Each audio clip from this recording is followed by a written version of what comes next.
माँ मैं परेशान हूँ इन लड़कियों की वजह से। हर वक्त लड़ती हैं, हर वक्त। परेशान मत हो, जब अपने अपने घर जाएंगी समझदार हो जाएंगे। हर माँ की तरह इस माँ की भी ख्वाहिश थी कब इस घर में इसकी बेटियों के कहकहे गूंजेंगे, मगर इस घर में हर वक्त उनकी लड़ाई गूंजती रहती। वो ऐसी बहनें थीं कि जब कपड़े तह करने बैठती तो पहले से ज़्यादा बिखेर देती।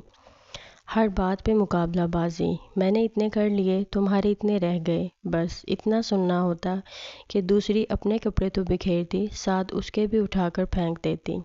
ये सारी चीज़ें देखकर माएँ हमेशा परेशान होती कपड़े हैं। उठाओ जो तय कर कर रखे हैं और अपने अपने कमरों में रखो।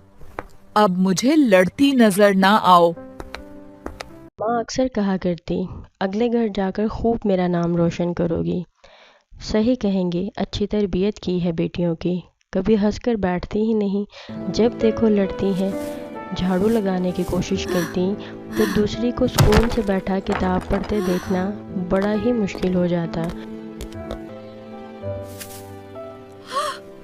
तो तुमने मुझ पर झाड़ू क्यों मारा? सारे काम जैसे मैं ऊपर से लिखवा कर लाई थी। हाँ भाई, मेरे नाजुक हाथ काम नहीं कर सकते। आलिया ज़्यादा काम किया करती थी और कहा भी करती थी कि सारे काम मेरे ही हिस्से में है, तुम क्यों नहीं करती। और दूसरी मुस्कुराकर कहती, मेरे नाजुक हाथ काम करने के लिए नहीं बने। वो दोनों हमेशा इकट्ठी ही रहती, हालांकि वो हर वक्त झगड़ती रहती थी, मगर एक जगह आलिया हो और अरीबा ना हो ऐसा नहीं हो सकता था। जानबूझकर एक दूसरे के साथ रहना, एक दूसरे के साथ उलझते रहना, ये इन दोनों बहनों की मोहब्बत थी। ना वो कभी अकेले खाती, ना वो कभी अकेले कोई काम करती, ना ही कभी अकेले कहीं जाती। जहाँ भी जाना उन दोनों ने इकट्ठे जाना। मशहूर भी थी कि इन दोनों बहनों में से एक चुड़ैल है, और वो इस चीज़ पर बहुत खुश भी हुआ करती थी कि देखो तुम्हें चुड़ैल कहा है, और दूसरी पहली से कहती।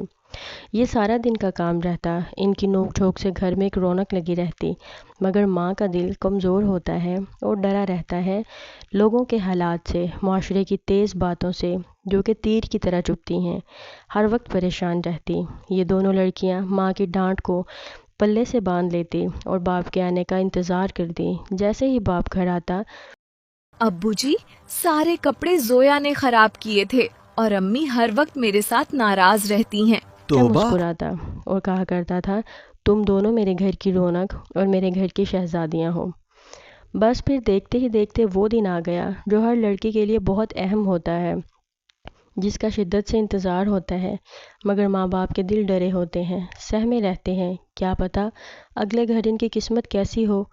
बस इन दोनों के साथ भी वही हुआ, देखते ही देखते रिश्ता तय हो गया। आज वो दोनों बहनें अपने कमरे में अकेली और बिल्कुल खामोश बैठी थीं। आज वो दिल से बोल रही थीं कि मैंने कभी सोचा ही नहीं था तुम्हारे बगैर भी रहना पड़ेगा। ये दिन इतनी जल्दी ज़िंदगी में आएगा, ये मैंने नहीं सोचा था। हम सारा दिन लड़ती रहती थी, कभी सोचा ही नहीं था एक दिन अलग भी होना पड़ेगा। पता नहीं तुम्हारे बगैर मेरा दिल कैसे लगेगा। देखा कि उनकी दोनों बेटियां एक दूसरे के साथ अपने दिल की बातें कर रही हैं, जिसे वो लड़ाई झगड़ा समझते थे, वो उन दोनों की मोहब्बत थी। और आज वो अलहदा होने का सुनकर गले लगकर रो रही थीं। बहनों का प्यार ऐसा ही होता है, बस वो हार जाती हैं किस्मत के आगे, नसीब के आगे। तुम दोनों अपने साथ मेरे घर की रौनक भी ले जाओगी। आज माँ उदास भी थी, मगर दोनों खुश भी थे कि तुम उनकी बेटियाँ दिलो जान से एक दूसरे से मोहब्बत करती हैं। यही होती है बेटियों की रौनक।